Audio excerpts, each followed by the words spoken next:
in honor and dishonor, heat and cold, happiness and distress, fame and infamy, who is always free from contaminating association, always silent and satisfied with anything, who doesn't care for any residence, who is fixed in knowledge and who is engaged in devotional service, such a person is very dear to me. Text 20.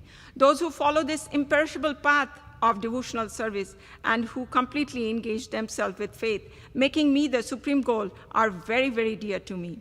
Hare Krishna. Thank you.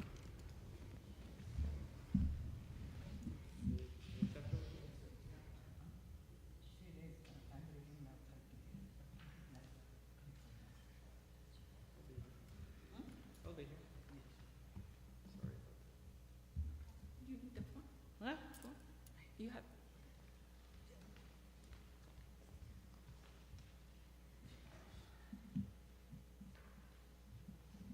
You on the computer? Yeah, it's working. You're doing 14.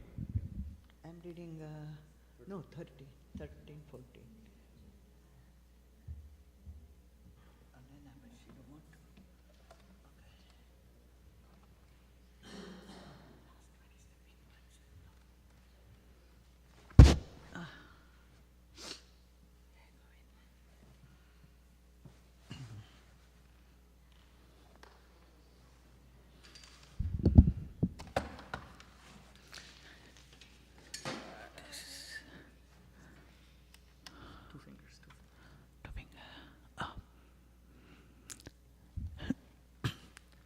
Chapter 13.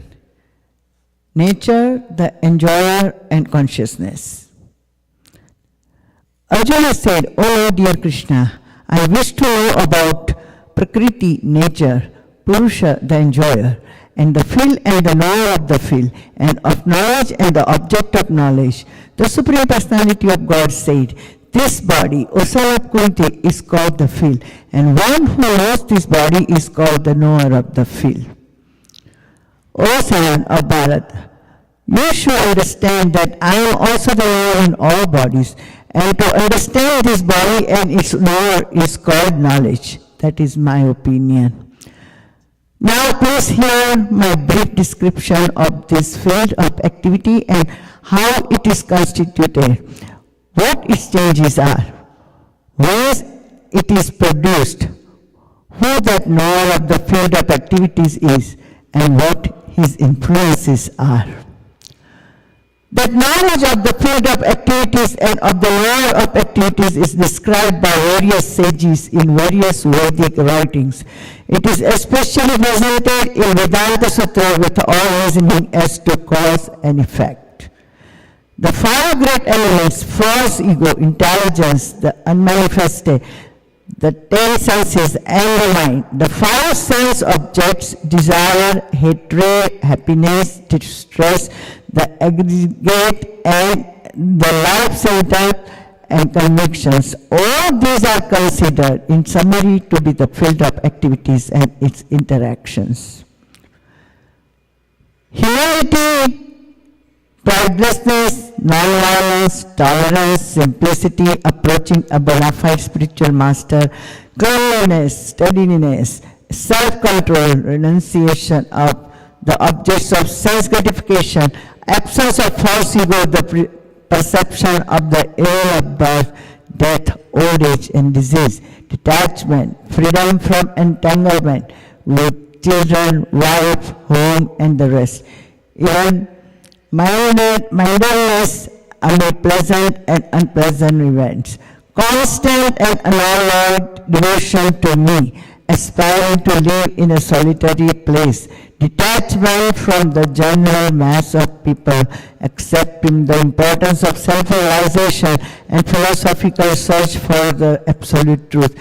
All these I declare to be knowledge, and besides this, whatever there may be is ignorance. I shall now explain the knowledge, knowable, knowing which you will taste the eternal. Brahman, the spirit, beginningless and subordinate to me, lies beyond the cause and effect of this material world. Everywhere are his hands and legs, his eyes, heads and faces, and he has ears everywhere. In this way, the super soul exists, pervading everything. The super soul is the original source of all senses, yet he is without senses. He is unattached, although he is the maintainer of all living beings. He transcends the modes of nature, and at the same time he is the master of all the modes of material nature. The supreme truth exists outside and inside of all living beings, the living and the non-living. Because he is subtle, he is beyond the power of the material senses to see or to know. Although far, far away, he is also near to all. Although the super soul appears to be divided among all beings, he is never divided. He is situated as one. Although he is the maintainer of every living entity, it is to be understood that he devotes and develops all. He is the source of lights in all luminous objects. He is beyond the darkness of matter and is unmanifested. He is knowledge. He is the object of knowledge, and he is the goal of knowledge. He is situated in everyone's heart.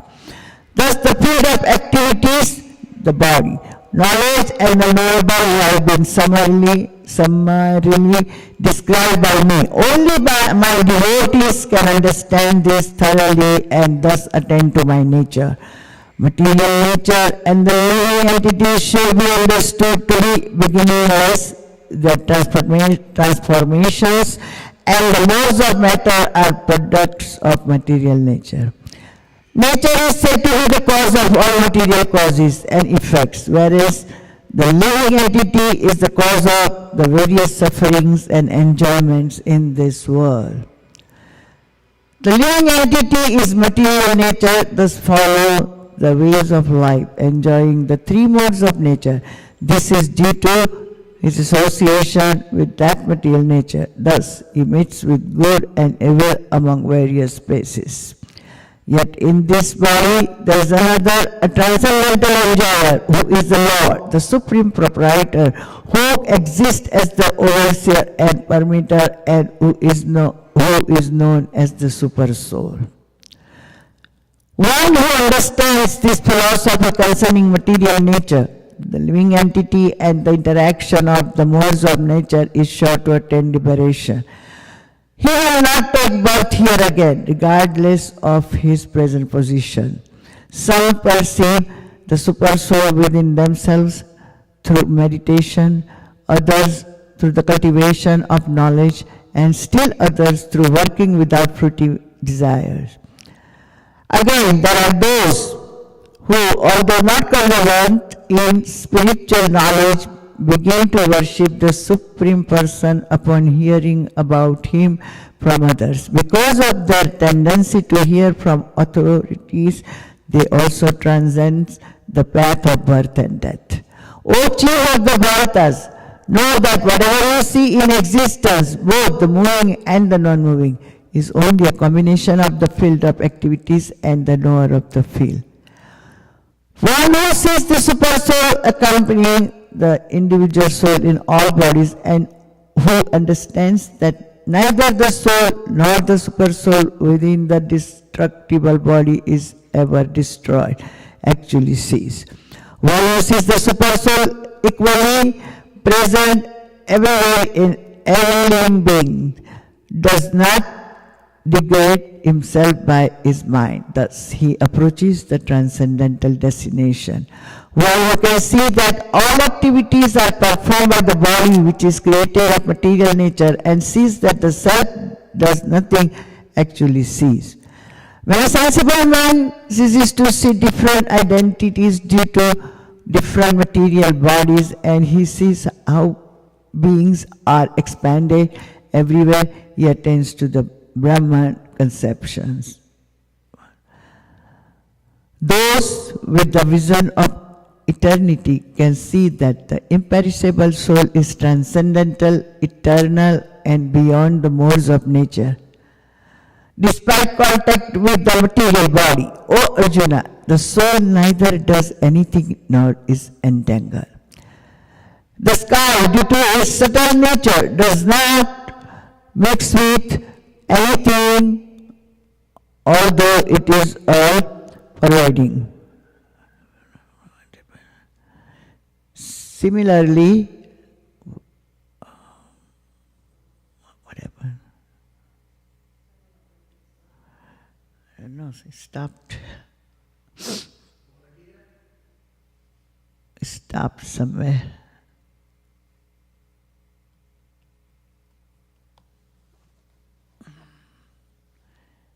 Text 33.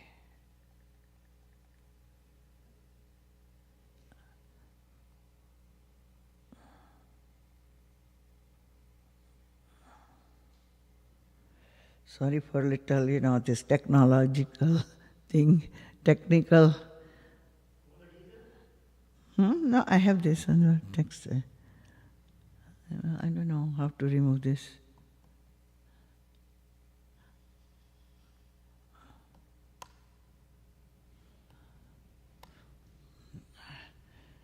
Okay, the sky, due to its subtle nature, does not mix with anything, although it is all pervading. Similarly, the soul situated in Brahman vision does not mix with the body, though situated in the body. O son of Bharata, as the sun alone illuminates all this universe, so does the living entity, one within the body, illuminates the entire body by consciousness. Those who see with eyes of knowledge the difference between the body and the knower of the body can also understand the process of liberation from bondage in material nature, attain to the supreme goal. So, let's see now. I'm trying.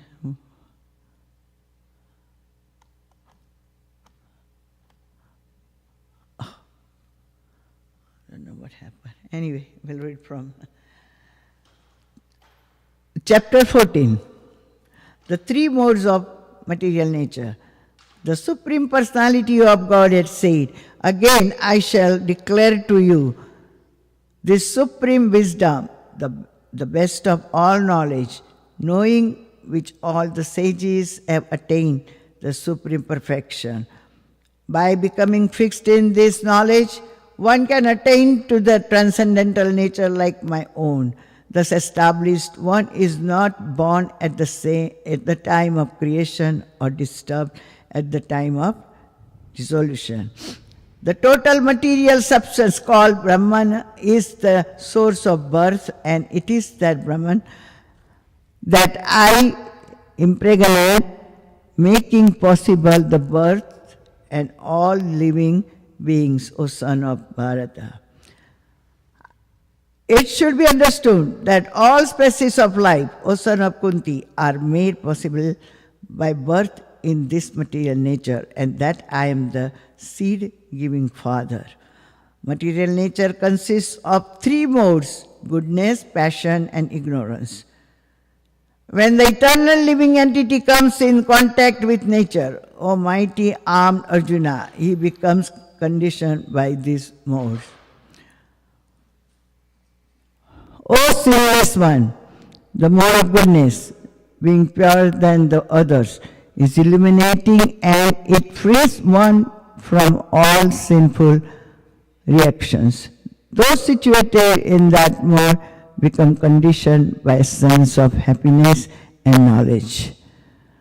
The mode of passion is born of unlimited desires and longing, O son of Kunti, and because of this, the embodied living entity is bound to material fruitive actions. O son of Bharata, know that the mode of darkness, born of ignorance, is the delusion of all embodied living entities. The results of this mode are madness, intolerance, indolence, and sleep, which bind the conditioned soul. Son of Bharata, the mode of goodness conditions one to happiness, passion conditions one to fruitive action, and ignorance covering one's knowledge binds one to madness. Sometimes the mode of goodness becomes prominent, defeating the modes of passion and ignorance. O son of Bharata, goodness and ignorance, and at other times ignorance defeats goodness and passion. In this way, there is always competition for supremacy. The manifestation of the law of goodness can be experienced when all the gates of the body are eliminated by knowledge. O chief of the Bharatas, when there is an increase in the mode of passion, the symptoms of great attachment, fruitive activity, intense endeavor, and uncontrollable desire and hankering develop. When there is an increase in the mode of ignorance, O son of Kuru, darkness, inertia, madness, and illusion are manifested. When one dies in the mode of goodness, he attains. When one dies in the mode of goodness, he attains to the pure light planets of the great sages. When one dies in the mode of passion, he takes birth among those engaged in futile activities. And when one dies in the mode of ignorance, he takes birth in the animal kingdom. The result of pious action is pure and is said to be in the mode of goodness, but action done in the mode of passion results in the misery, and action performed in the mode of ignorance results in foolishness. From the mode of goodness, real knowledge develops. From the mode of passion, greed develops. And from the mode of ignorance develop foolishness, madness, and illusion.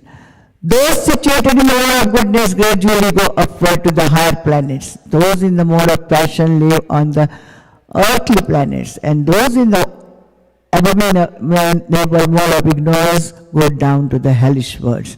When one properly sees that in all activities no other performer is at work than these modes of nature, and he knows the Supreme Lord who is transcendental to